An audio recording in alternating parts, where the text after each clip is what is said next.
கர்த்தருடைய பரிசுத்த நாமத்திற்கு மகிமை உண்டாகட்டும். ஆண்டவராகிய இயேசு கிறிஸ்து நேற்றும் இன்றும் என்றும் மாறாதவராயிருக்கின்றார்.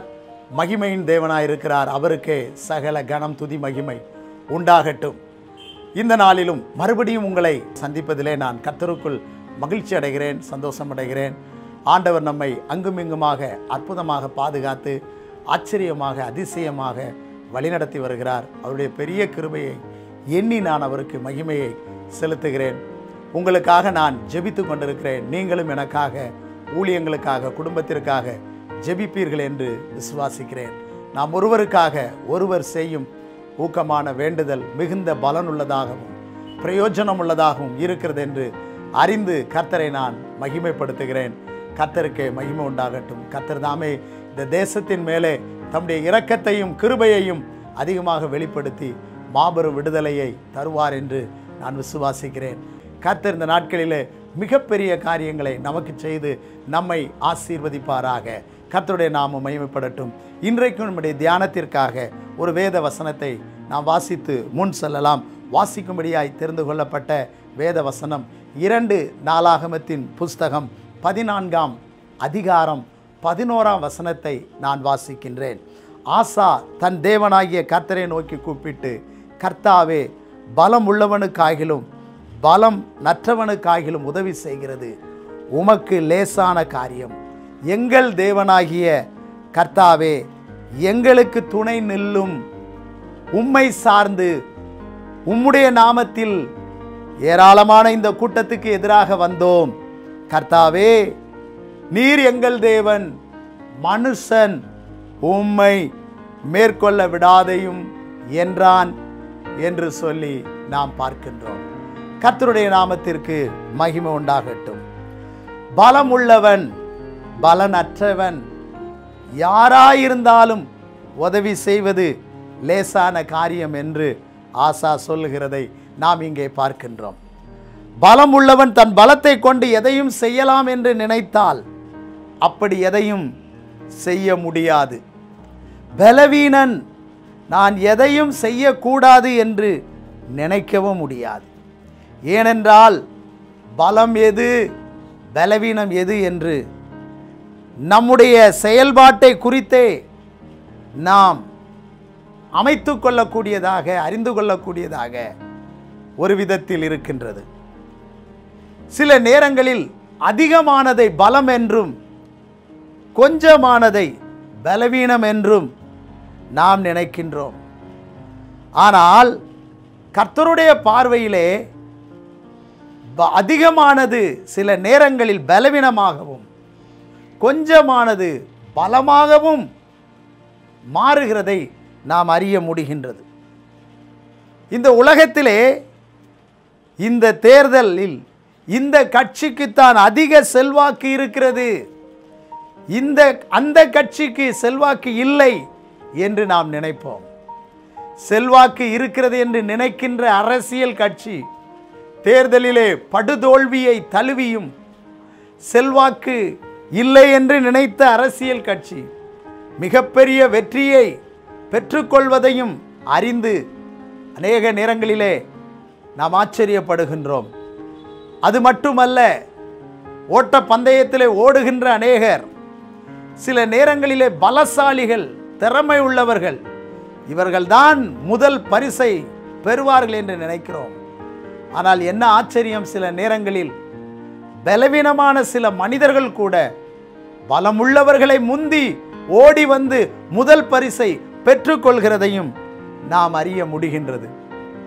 எனவே பலம் பலவீனம் என்பதை ஆண்டவர் எப்பொழுதுமே அவர்தான் தீர்மானிக்கிறார்.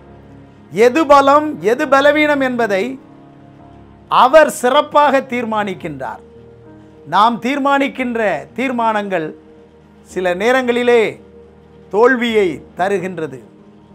அப்படியானால் இன்றைக்கு இந்த ஆசா ஜெபிக்கின்ற ஜெபம் மிக முக்கியமான ஒரு ஜெபமாக இருக்கின்றது. இவன் ஒரு நல்ல ராஜா, சகல திறமைகளும் யுக்திகளும் இவனுக்கு உண்டு. ஆனாலும் இவனுக்கு எதிராக ஒரு யுத்தம் எழும்பி வருகின்றது. அதாவது மோவாபின் சேனை 10 லட்சம், இவனுடைய சேனை 5,80,000. அதைத்தான் 2 நாளாகமம் 14ஆம் அதிகாரம் 8ஆம் 9ஆம் வசனத்தில் அந்த சம்பவத்தை அங்கே பார்க்க முடிகின்றது. ஆண்டவருக்கு முன்னால் பலமுள்ளவன் பலவீனன் என்று இல்லை. பிரியமானவர்களே, பலத்தையும் பலவீனத்தையும் தீர்மானிக்கிறவர் நம் ஆண்டவராகத்தான் இருக்கின்றார். ஆமோஸ் தீர்க்க தரிசன புஸ்தகத்தில் 2ஆம் அதிகாரம் 14ஆம் வசனத்தை வாசித்து பார்க்கும்போது, அப்பொழுது வேகமானவன் ஓடியும் புகலிடமில்லை, பலவான் தன் பலத்தினால் பலப்படுவதும் இல்லை, பராக்கிரமசாலி தன் பிராணனை தப்புவிப்பதும் இல்லை. என்ன இந்த இடத்தில் ஆச்சரியமா இருக்கிறது? வேகமானவன் ஓடியும் புகலிடம் இல்லையா, பலவான் தன் பலத்தினால் பலப்படுவதும் இல்லையா, பராக்கிரமசாலி தன் பிராணனை தப்புவிப்பதும் இல்லை. அப்படியானால் இந்த இடத்தில் இவர்கள் எல்லாம் தோல்வியை தழுவினதைத்தான் இந்த வசனம் சொல்லுகின்றது. பலம் பராக்கிரமம் எல்லாம் அதற்கு ஏற்ற வெற்றியை, அதற்கேற்ற நன்மையை இவர்கள் பெற்றுக்கொள்ளவில்லை. அப்படியானால் இவர்கள் ஏன் அப்படி பெற்றுக்கொள்ளவில்லை என்று சொன்னால், இவர்கள் தங்களுடைய சுய பலத்தையும் சுய பராக்கிரமத்தையும் கொண்டு எதையும் செய்ய முடியாது என்பதை இந்த இடத்தில் நாம் உணர முடிகின்றது. இவர்கள் பலத்திற்கும் அப்பாற்பட்ட ஒரு பலம், இவர்கள் வேகத்துக்கும் அப்பாற்பட்ட ஒரு வேகம், இவர்களுடைய பராக்கிரமத்துக்கும் அப்பாற்பட்ட ஒரு பராக்கிரமம் ஒன்று இருக்கிறது என்பதை நாம் உணர முடிகின்றது.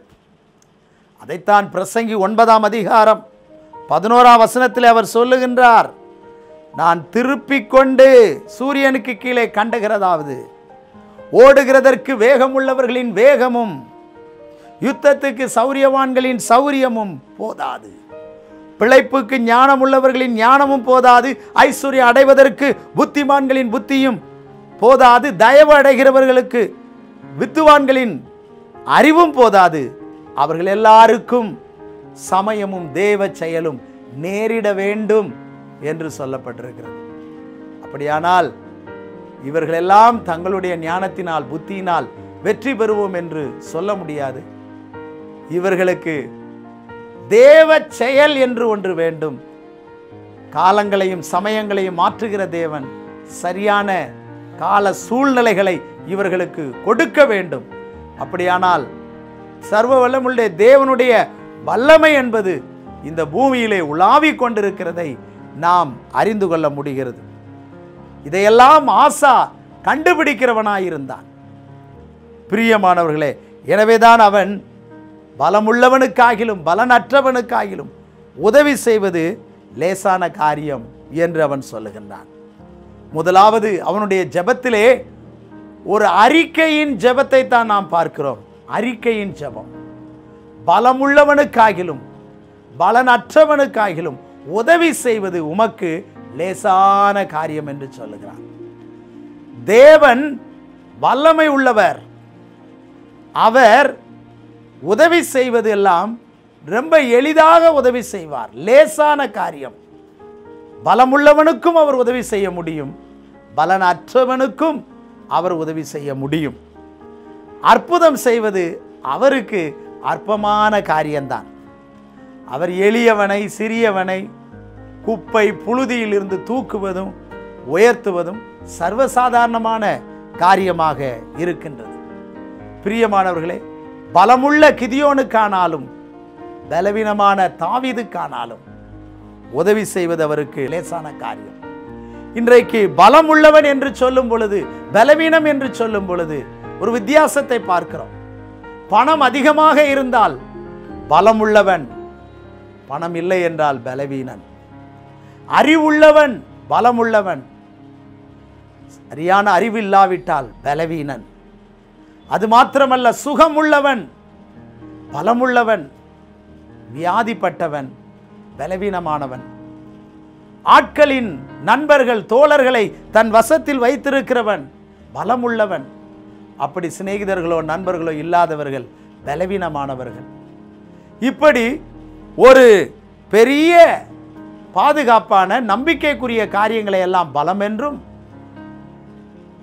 நம்பிக்கை இல்லாத சூழ்நிலைகளை எல்லாம் பலவீனம் என்றும் நாம் இந்த உலகத்தில் வகையறுக்கின்றோம்.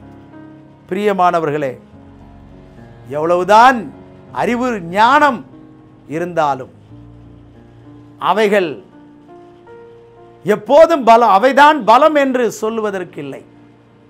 அவைகளை சார்ந்து கொள்ளுகிறவன், பணத்தை சார்ந்து கொள்ளுகிறவன் அல்லது பொருளை, ஆட்களை, உடைமைகளை சார்ந்து கொள்ளுகிறவன் பலம் உள்ளவன் என்று சொல்வதற்கில்லை. பிரியமானவர்களே, இங்கே நாம் எரேமியா 9ஆம் அதிகாரம் 23ஆம் 24ஆம் வசனங்களை எல்லாம் நீங்கள் வாசித்து பார்த்தீர்கள் என்று சொன்னால், ஞானி தன் ஞானத்தை குறித்து மேன்மை பாராட்ட வேண்டாம் என்று சொல்லப்பட்டிருக்கிறது.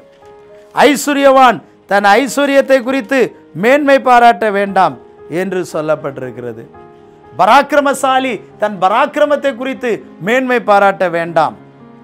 மேன்மை பாராட்டுகிறவன் பூமியிலே கிருபையையும் நியாயத்தையும் நீதியையும் செய்கிற கர்த்தர் நான் என்று என்னை அறிந்து உணர்ந்திருக்கிறதை குறித்தே மேன்மை பாராட்ட கடவன் என்று கர்த்தர் சொல்லுகிறார். இவைகளின் மேல் பிரியமாயிருக்கிறேன் என்று கர்த்தர் சொல்லுகிறார் என்று சொல்லி பார்க்கிறோம். அதைத்தான் நாம் சங்கீதம் 27:8 வாசிக்கிறோம். அநேகர் ரதங்களை குறித்தும் குதிரைகளை குறித்தும் மேன்மை பாராட்டுகிறார்கள்.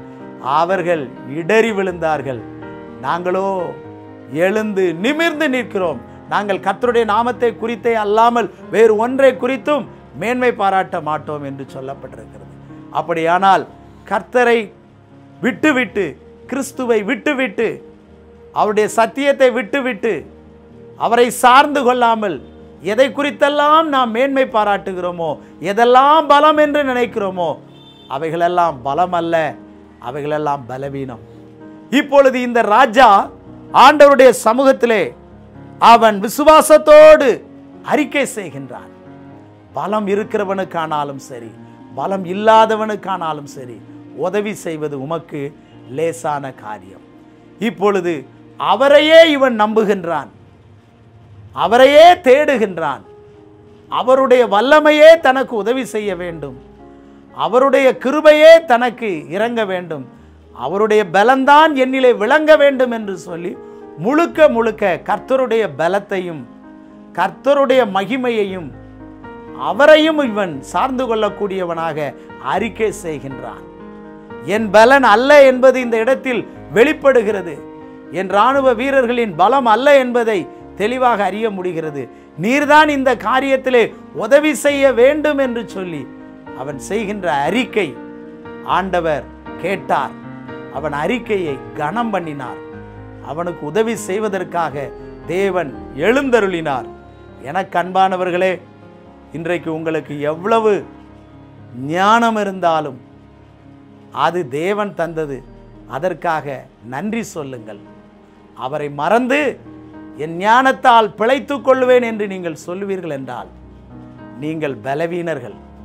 என்னிடத்திலே பணம் அதிகமாயிருக்கிறது, இதை கொண்டு நான் பிழைத்துக் கொள்வேன் என்று நீங்கள் சொல்வீர்கள் என்று சொன்னால் நீங்கள் தோற்கடிக்கப்படுவீர்கள். எத்தனை பேர் இன்றைக்கு பணம் இருந்தும் உயிரை காப்பாற்ற முடியவில்லை, வியாதியிலே மரித்து கொண்டிருக்கிறார்கள். பணம் எல்லா இடத்திலும் உதவி செய்ய முடியாது.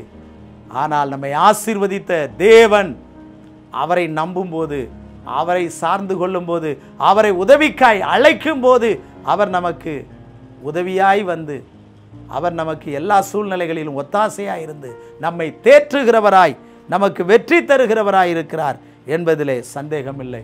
எனவே இன்றைக்கு நீங்கள் எல்லா சூழ்நிலைகளிலும் சிறிய காரியமானாலும் பெரிய காரியமானாலும், நீங்கள் சந்திக்கக்கூடிய பிரச்சனை சிறிய பிரச்சனையானாலும் அல்லது மகா பெரிய பிரச்சனையானாலும், நீங்கள் சந்திக்கிற வியாதி சிறிதோ பெரிதோ அல்லது உங்கள் தேவை சிறிதோ பெரிதோ எவைகளாயிருந்தாலும் சரி, அவைகளை குறித்து நீங்கள் சோர்ந்து போக வேண்டாம்.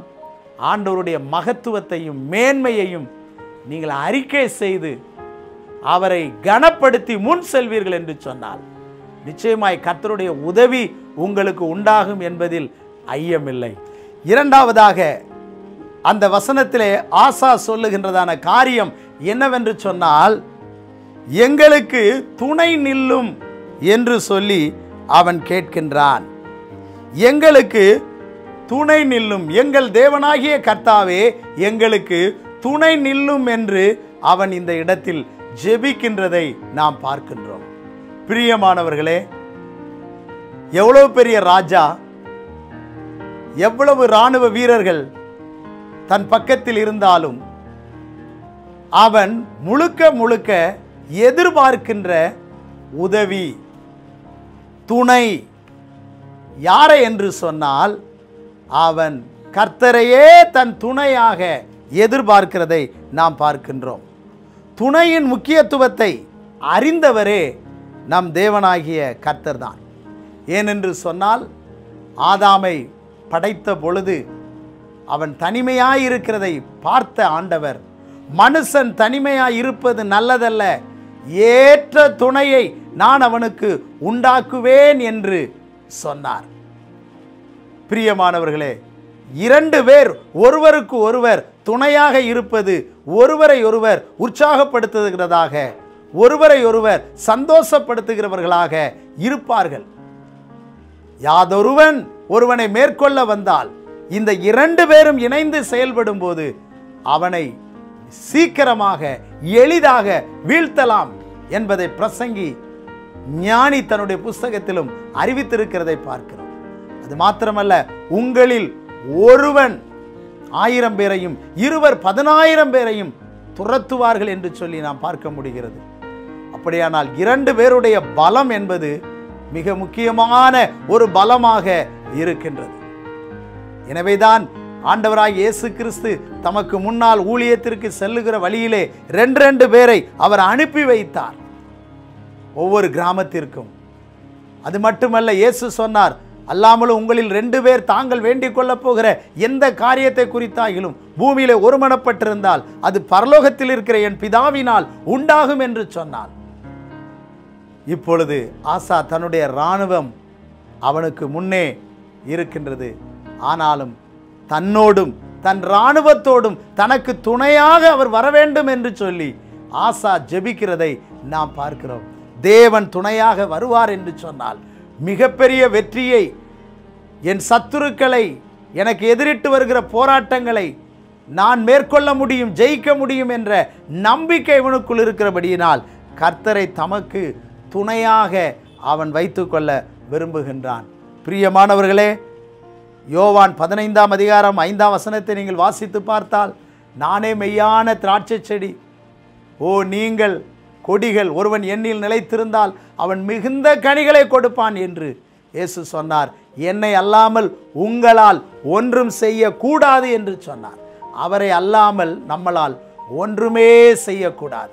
அப்படியானால் அவரை நமக்கு துணையாக கொண்டிருப்போம் என்று சொன்னார், அவரிலே நாம் நிலைத்திருப்போம் என்று சொன்னால் நிச்சயமாகவே நாம் வெற்றியை பெற்றுக்கொள்ள முடியும். அதைத்தான் 2 நாளாகமும் 19ஆம் அதிகாரம் 11ஆம் வசனத்தை வாசிக்கும் போது உத்தமனுக்கு கர்த்தர் துணை என்று சொல்லப்பட்டிருக்கிறது. கர்த்தருடைய வேதத்தின்படி நடக்கிற உத்தம மார்க்கத்தார் பாக்கியவான்கள் என்று வாசிக்கிறோமே. உத்தமமாய் கர்த்தரை பின்பற்றும் போதும், உண்மையாய் அவரை ஆராதிக்கும் போதும், உண்மையாய் அவருக்கு பயந்து நடக்கும் போதும், உண்மையாய் நாம் எல்லா சூழ்நிலையிலும் அவருக்கு முதலிடம் கொடுத்து அவரை நாம் நம் துணையாக கொண்டு செயல்படும் போது நிச்சயமாகவே அவருடைய துணை நமக்கு பயங்கரமாக, நமக்கு அதிகமாக விளங்கும் என்பதிலே சந்தேகமில்லை. இந்த ஆசா நன்றாக அறிந்து கொண்டான், கர்த்தாவே நீர்தான் எங்களுக்கு துணை நிற்க வேண்டும். நம்முடைய தேவன் நம் பக்கத்தில் இருப்பார் என்று சொன்னால் நமக்கு பயம் இருக்காது, திகில் இருக்காது, நடுக்கம் இருக்காது. இன்றைக்கு நம் தேவனை துணையாக கொண்டு, கிறிஸ்துவை நம் துணையாக, எப்படி சங்கீதக்காரன் கர்த்தரை எனக்கு முன்பாக வைத்திருக்கிறேன், அவர் என் வலது பக்கத்தில் இருக்கிறபடியால் நான் அசைக்கப்படுவதில்லை என்ற நம்பிக்கையின் வார்த்தையை வெளிப்படுத்தி அவன் தைரியமாய் முன் சென்றானோ, அப்படி தேவனை நம் துணையாக வைத்து கொள்வோம் என்று சொன்னால் எதிரிட்டு வருகிற வியாதியோ, எதிரிட்டு வருகிற பணப்பிரச்சனையோ, எதிராய் வருகிறதான சோதனைகளோ, வேதனைகளோ, போராட்டங்களோ எதை குறித்தும் பயப்பட வேண்டாம். ஏனென்றால் நம் பக்கத்தில் நம் தேவன் துணையாக இருக்கிறபடியினால் அவர் எல்லாவற்றையும் பார்த்து கொள்ளுவார். அவர் எல்லாவற்றையும் ஜெயிக்க பலனை தருவார். எல்லாவற்றிலும் நமக்கு வெற்றியை, விடுதலையை தந்து நம்மை மேன்மைப்படுத்துவார். மூன்றாவதாக ஒரு குறிப்பை நாம் சிந்திப்போம். அதே வசனத்திலே நாம் பார்க்கும் பொழுது, உம்மை சார்ந்து உம்முடைய நாமத்தில் ஏராளமான இந்த கூட்டத்திற்கு எதிராக வந்தோம் என்று சொல்லுகிறார். உம்மை சார்ந்து என்று சொல்லுகிறார். பிரியமானவர்களே, கர்த்தர் நம் துணையாக பக்கத்தில் இருந்தால் கூட அவரை நாம் சார்ந்து விட வேண்டும். அவர் மேலேயே நாம் சாய்ந்து அவரையே முற்றிலும் நம்பி அவரே நமக்கு உதவி செய்யும்படி நாம் செயல்படுவது அவசியமாக இருக்கின்றது. அதைத்தான் நீதிமொழிகள் 3ஆம் அதிகாரம் 5ஆம் வசனத்திலே வாசித்து பார்க்கும்போது ஒரு எச்சரிப்பு கொடுக்கப்பட்டிருக்கிறது. உன் சுய புத்தியின் மேல் சாயாமல் உன் முழு இருதயத்தோடும் கர்த்தர் பேரில் நம்பிக்கையாயிருந்து என்று சொல்லப்பட்டிருக்கிறது. நம்முடைய சுய புத்தியின் மேலே நாம் சாயக்கூடாதாம். நம்முடைய புத்தி சொல்லும், நீ இப்படி செல், அப்படி செய் என்று சொல்லி நம்முடைய சுய புத்திக்கு இடம் கொடுக்கக்கூடாது. முழு இருதயத்தோடு கர்த்தர் மேலேயே நம்பிக்கையாக இருக்க வேண்டும். பிரச்சனை நேரங்களிலே, போராட்ட நேரங்களிலே இவரை சார்ந்து கொள்ளுவோமா, அவரை சார்ந்து கொள்ளுவோமா, அவரை பார்த்தால் நம் காரியம் நடக்குமா, இவரை பார்த்தால் நம் காரியம் நடக்குமா என்று சொல்லி நம்முடைய சிந்தனையிலே குழப்பங்களையும் போராட்டங்களையும் கொண்டு வராமல் நம்முடைய முழு இருதயத்தையும் நம் தேவன் பேரிலே வைத்து அவரையே சார்ந்து கொள்ளுகிற ஒரு அனுபவம் நமக்கு தேவை. எசேக்கியா ராஜாவை குறித்து நாம் வாசிக்கும் பொழுது கர்த்தரை நம்புவதில் எசேக்கியாவுக்கு முன்னும் இல்லை பின்னும் இல்லை என்று சொல்லக்கூடிய அளவுக்கு ஆண்டவரை முழுக்க முழுக்க அவன் இருதயத்தின் ஆழத்தில் இருந்து அவரை முழுமையாக நம்பியிருந்தான். கொஞ்சம் கூட அவன் தன்னுடைய சிந்தனையில் உலகத்திற்கு இடம் கொடுக்கவில்லை. மற்ற யார் நமக்கு உதவி செய்ய வருவார்கள் என்று அவன் நினைக்கவில்லை. அவன் ஆலயத்தில் சென்று ஜெபித்தான், உபவாசித்தான், தன்னுடைய வஸ்திரத்தை கிழித்தான், ஆண்டவருடைய முகத்தையே நோக்கி பார்க்கிற மனுஷனாய் இருந்தபடினால் அன்றைக்கு அவனுக்கு எதிரிட்டு வந்த எதிரிகளை ஒரே தேவதூதனை கொண்டு 1,85,000 பேரை வீழ்த்தினார் என்று சொன்னார். இன்றைக்கும் தேவன் உங்களுக்கு உதவி செய்ய, உங்களுக்கு துணை நிற்க, நீங்கள் அவரை சார்ந்து கொள்ளும் போது தம்முடைய பலத்தை அதிகமாய் உங்களிடத்தில் விளங்க பண்ண அவர் போதுமானவராயிருக்கிறார். சங்கீதம் 37:5 அதைத்தான் நான் வாசிக்கிறோம். உன் வழியை கர்த்தருக்கு ஒப்புவித்து அவர் மேல் நம்பிக்கையாயிரு, அவரே காரியத்தை வாய்க்க பண்ணுவார். அவர்தான் காரியத்தை வாய்க்க பண்ணுவார். எரேமியா தீர்க்கதரிசி அற்புதமாய் சொல்லுகிறார். 10ஆம் அதிகாரம் 23ஆம் வசனத்தில், கர்த்தாவே மனுஷனுடைய வழி அவனாலே ஆகிறதல்லவென்றும் தன் நடைகளை நடத்துவது நடக்கிறவனாலே ஆகிறதல்லவென்றும் அறிவேன் என்று சொல்லுகிறார். நாம் நம்முடைய வழிகளை நாமே நடத்தி கொள்ள முடியாது. நம்முடைய வழிகளை நாமே வாய்க்க பண்ணிவிட முடியாது. நம்மை நடத்துகிறவர் ஆண்டவர், நம்முடைய காரியங்களை வாய்க்க பண்ணுகிறவர் நம் கர்த்தராக இருக்கிறார். இவைகளையெல்லாம் உணர்ந்த ஆசா, நாங்கள் உம்மை சார்ந்து கொள்ளுகிறோம், நாங்கள் உம்மிலே அகமகிழுகிறோம், நாங்கள் உம்மையே நம்பிக்கையாய் கொண்டிருக்கிறோம் என்று சொல்லி முழுமையாக தன்னுடைய இருதயத்தை, தன்னுடைய நம்பிக்கையெல்லாம் அவர் மேலே வைத்தபடியினாலே கர்த்தர் அவனுக்காக எழுந்தருள ஆரம்பித்தார். ஏராளமான கூட்டத்தை குறித்த பயம் அவனுக்கு இல்லாமல் போய்விட்டது. ஏராளமான பிரச்சனைகளை குறித்த திகில் அவனுக்கு இல்லாமல் போய்விட்டது. இன்றைக்கு தேசத்தில் பரவி வருகிற ஏராளமான மக்களை பாதிக்கிற இந்த நோயை குறித்து ஒருவேளை நீங்களும் பயந்து கொண்டிருக்கலாம். என்ன நடக்குமோ அடுத்து, என்ன சம்பவிக்குமோ அடுத்து என்று சொல்லி ஒவ்வொரு சூழ்நிலைகளை குறித்து நீங்கள் கலங்கி வேதனைப்பட்டு கொண்டிருக்கலாம். கேட்கின்ற ஒவ்வொரு செய்திகளும் உங்கள் இருதயத்தை அச்சுறுத்தி கொண்டிருக்கலாம், நடுங்க பண்ணி கொண்டிருக்கலாம். பயப்படாதிருங்கள்.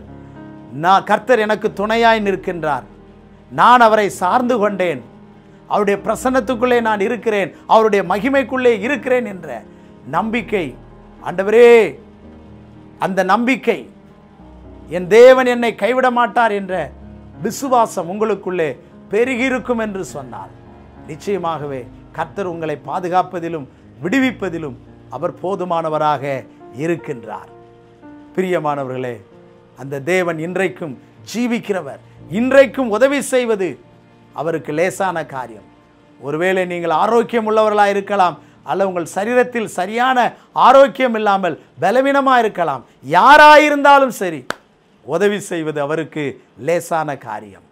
நிறைவாக இந்த வசனத்திலே அவர் கடைசியாக சொல்லும் பொழுது, கர்த்தாவே நீர் எங்கள் தேவன், மனுஷன் உம்மை மேற்கொள்ள விடாதேயும் என்றான் என்று சொல்லி பார்க்கிறோம்.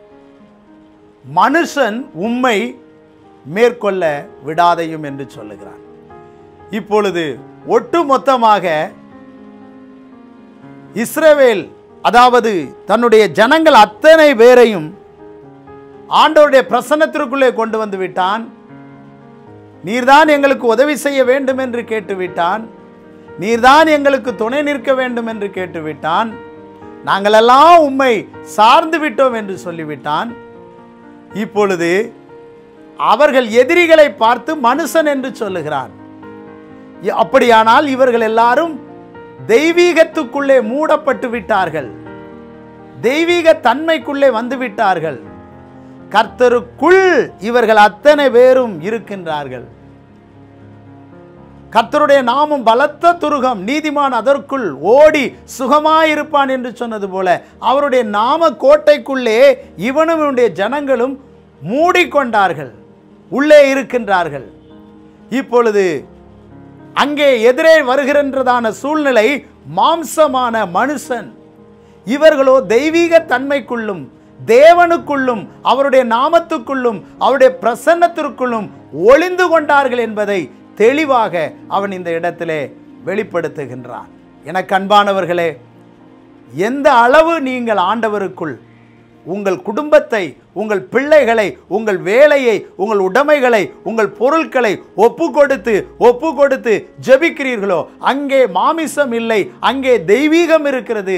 அங்கே மனுஷீகம் இல்லை, அங்கே தெய்வீகம் இருக்கிறது. அங்கே தேவனுடைய பிரசன்னம் நிறைந்து சூழ்ந்திருக்கிறபடியினால் அந்த இடத்தை மாம்சமான மனுஷனோ, துஷ்ட சக்தியோ, செய்வனை பிள்ளி சுனிய ஏவல் கிரியைகளோ மேற்கொள்ளவோ அசைக்கவோ முடியவே முடியாது. ஏனென்று சொன்னால் தெய்வீகமான மனிதனை மாம்சமான மனுஷன் மேற்கொள்ள முடியாது.